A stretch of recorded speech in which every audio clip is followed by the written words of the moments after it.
So this is a Collings guitar. This guitar is super rare. I know it looks new. It's from the year 2020, but this thing's crazy. It held up a logging camp. You know, its first job was literally holding up an entire camp, which literally held up the entire town, you know, as far as industry goes. And now it's this.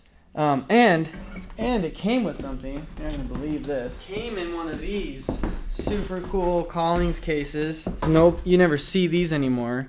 These are so nice. The nicest case you could ever get is a Collings case. It's really heavy, actually. I think there's something in there. Oh. Okay.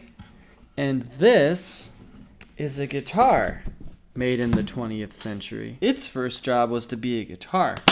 I don't know which one's more rare, to be honest. The guitars or the case? No, not the case. The case is cool. But these two guitars, I wonder how they compare, to be honest. You know, we can listen to reclaimed tops with crazy old vintage guitars, attic finds, barnwood tops. What are we talking about right now? Collings. We're talking about Collings guitars. So let's do that. I've had a lot of coffee today. I told myself I could make another cup after I got this video done, because this guy wants his guitar back, and I want it to leave because it's stressing me out. It's really nice. It's too rare. It's one of 6. They made 6 of those. Anyway, we'll get to that. So this is an OM2 Collings with cocobolo back and sides, and as I mentioned, it's a part of a collection of 6 guitars built using reclaimed Sitka spruce from the floating logging camps in southeast Alaska. These camps were used to support fish trapping and logging industries for much of the 20th century. The logs hold quite a story, as you could imagine. They were built on great big spruce logs, huge big spruce logs, because they last the best in the water. And they had huge big anchors. When you were done logging, they would pull those anchors up and they would get a boat to come out. When we moved from Grace Harbor all the way around to Polk Inlet, it was 300 and something miles. It was always such a neat adventure. See what I mean? And this whole submerged wood thing, if you haven't heard of it, it's quite the scene. DW Drums actually was getting logs out of Lake Superior, which I don't know if you've ever been to this shop, but right over there, like right there is Lake Superior.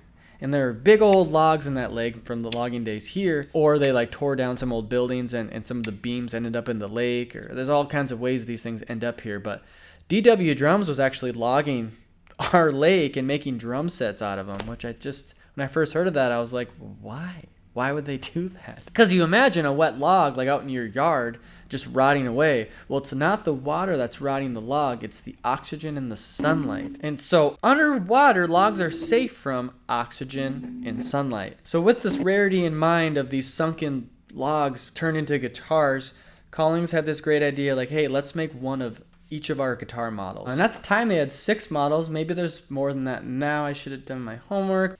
Hey, sorry. But either way, there are 6 of these, 6 of them. And so this is one of them. And actually, it's really one of one because they only made one of each model. So it's just really cool, really rare. Why is it here? And on that note, it's not all good. Otherwise, it wouldn't be here. I will start with, I am a big fan of Collings. I hope I've made that clear so far. I think Collings is an amazing, reputable company. But I don't know. There were a few things that I was like, why is that like that? The main thing, I don't know, it happens. I have a lot of compassion towards just little random whoopsie daisies because, man, there's a lot of stuff to notice. But the nut was glued in off, and it didn't just slip, because I was hoping it just slipped, because, dude, I don't want to have to, hammer out a nut that's wedged between veneer and a really expensive fingerboard.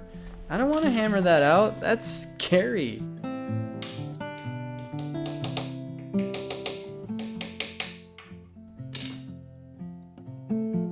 You expect to see that on a Fender or maybe even a Gibson. You might even see a Gibson with some of these problems. Oh. Sorry, Gibson.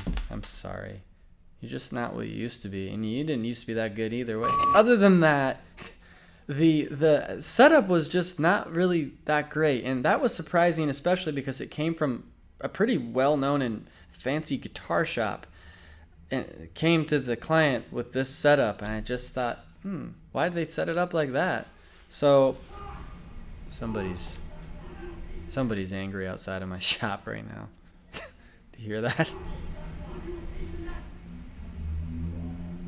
There's all kinds of stuff to be mad about. Anyway, what was I talking about? I did just do a little setup on it, just minor stuff. The guitar is amazing. It took the setup just fine. Like, there's nothing wrong with the guitar. It just kind of came. It didn't come tailor fit to anybody that I know, but I understand. You gotta find your setup. One thing I will say is, it doesn't feel perfect yet either. It might just be my taste. Like, I like vintage guitars, and vintage guitars have a very different feel. I like kind of a deeper neck with like a slight V.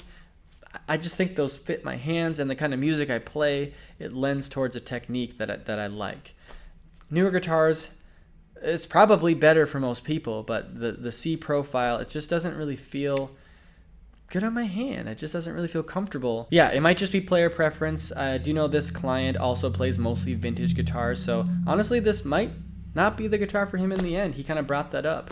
And so it might be for sale. If it is for sale, keep an eye on my Patreon. I'll just update it there. Patreon has this new thing where you can be a member for free now. And so some of the things I post will be for my free patrons. So if the client does decide to sell this guitar and not locally, I'll just update the Patreon there and you can find out. It is a really amazing guitar, whoever does get it. And I'm really impressed with what Collings can put out. And just for fun, just for kicks, let's compare this old top to an actual old guitar. I know Collings isn't like touting that this guitar should sound like a vintage guitar like some companies do, but it is kind of implied for the buyer. I mean, old top, I just feel like, so that's probably going to sound old. Worth noting, it's not even a fair side-by-side comparison at all. They're two different brands. The bracing is different. The only thing that's actually the same are the strings, and I'm using these